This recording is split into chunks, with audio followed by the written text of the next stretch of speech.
hand-built in England. It sounds cool, and it sure looks great on a door sill plate. But what can you expect if you actually buy an Aston Martin DB11 that's built by hand in England? Well, there's all sorts of esoterica. The interior door handles are a weird arrow shape. The seat controls sit next to your inboard thigh.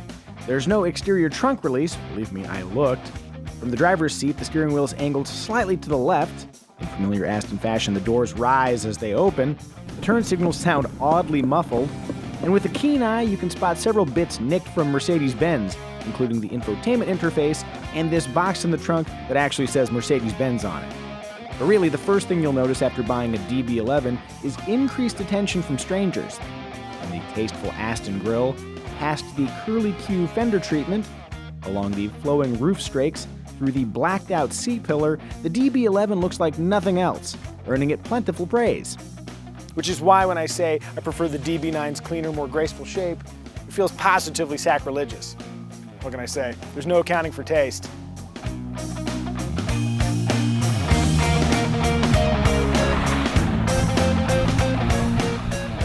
Aesthetic preferences aside, there's no question the DB11's design is downright functional. Concealed vents in these side strakes release high-pressure air from the wheel arches, reducing front-end lift. A stretched greenhouse provides surprisingly good outward visibility, and the deck lid employs a quote-unquote air blade virtual spoiler. Basically, air comes in here and is ducted through the bodywork and is ejected here, where it interacts with air that's coming over the roofline to unleash the Wizard of Downforce, or something like that. I don't know, I'm not an aerodynamicist. Push the center-mounted engine start button, and the 5.2-liter twin-turbocharged V12 springs to life, settling into one of the smoothest idles I've experienced. Not that we're going to spend that much time idling. In a tick less than 4 seconds, the V12 can drag you from motionless to 60 miles per hour and route to a 200 mile per hour top speed, depending on your willingness to press the throttle and your luck. And I'm tapping out. I got a lot to live for. Ushering all that power to the limited slip differential and eventually the rear wheels is an excellent 8-speed automatic transmission that shifts quickly enough you might think it's a dual clutch. Controls are a push-button affair with manual operation activated via metal paddle shifters. Left for downshifts, right for upshifts. Hold the up paddle and you're back to automatic mode. Simple. The DB11 utilizes an advanced bonded aluminum platform featuring something called hot form quenched aluminum. Cool, but the listed dry weight is still a hefty 3,900 pounds. In practice, though, that heft doesn't ruin the party.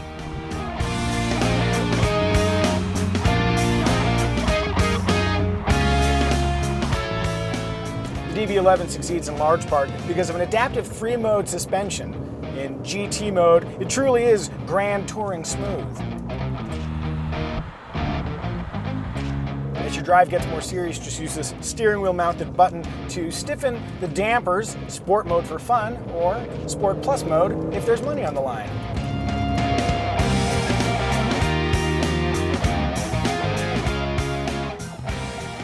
There's a similar button on the right side of the steering wheel to manage powertrain settings. Again, GT mode equals calm and refined throttle and transmission behavior. Press the button a time or two, and the coupe's demeanor changes from reserved to raucous. Even in its sportier settings, this thing's totally usable in the streets. The gear changes aren't needlessly harsh just to create an impression of raciness. Same thing with the suspension. The DB11 has multiple personalities, and for the most part, I like them all.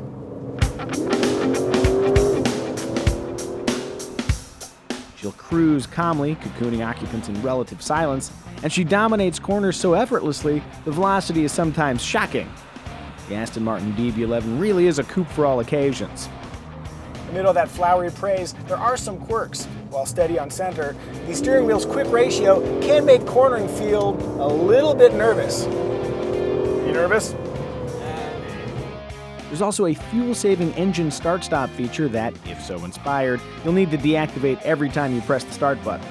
And unless you've trained your foot well, it can be hard to modulate the touchy brakes.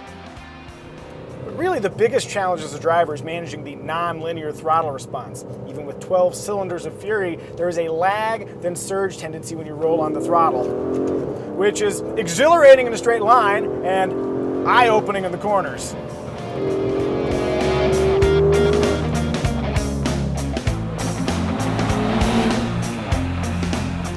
Unless you're some hood-riding TJ Hooker type, you'll experience the DB11 from inside its cabin, which is gorgeous. Flowing lines, intricate surfacing, and a headliner to match, the interior feels special, but again, it has its quirks.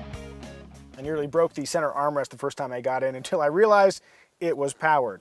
Also, while there are clearly 4 seats, this ain't no 4-seater. Oh, God. Oh. If you stake out a spot up front though, comfort and support will be your reward. In fact, these seats, oh God, might be the first ones I've experienced that actually exceed my need for lumbar support. A grand achievement indeed. Less impressive are center vents that cannot cool anything lower than your head, and a muddled dash layout featuring capacitive controls that visually blend together, creating a hunt and peck experience for unfamiliar DB11 drivers. Otherwise, the comfortable, beautiful, and well-appointed DB11 is generally well suited to its role as a grand tourer. A 9.5 cubic foot trunk is not vast, but it does have a couple of secret stash nooks, and, let's be honest, you're not putting people in these seats, so luggage space really isn't an issue.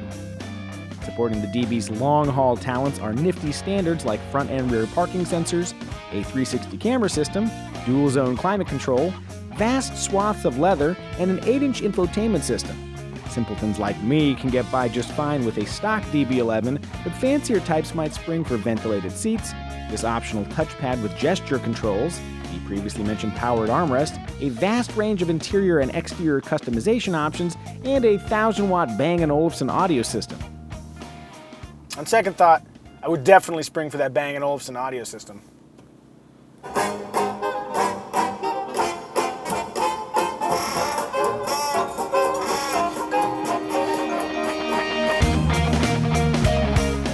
Won't find on the option sheet are dynamic cruise control, forward collision alert, or lane keep assist. Features so advanced, they're reserved for lofty sleds like this Toyota Corolla.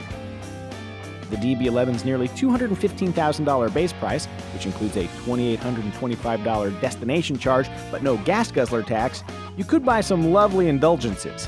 But if you want to stay in the automotive sphere, consider the Ferrari California T, which boasts a retractable hardtop and a lower price tag, but also comes saddled with the title Entry-Level Ferrari.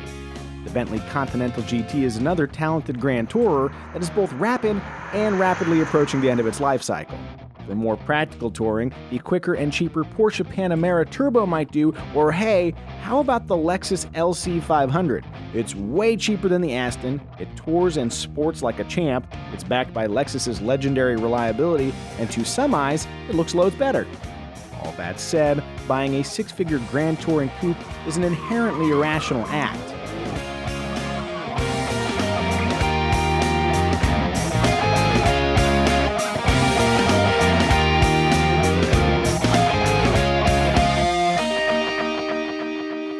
If it were me, I'd buy an LC500 and a used Cessna. But for some people, a handcrafted English bombshell is the absolute pinnacle. If you're an automotive Anglophile, congrats! The Aston Martin DB11 is a thrilling, refined, character-rich winner. Oi, shove off.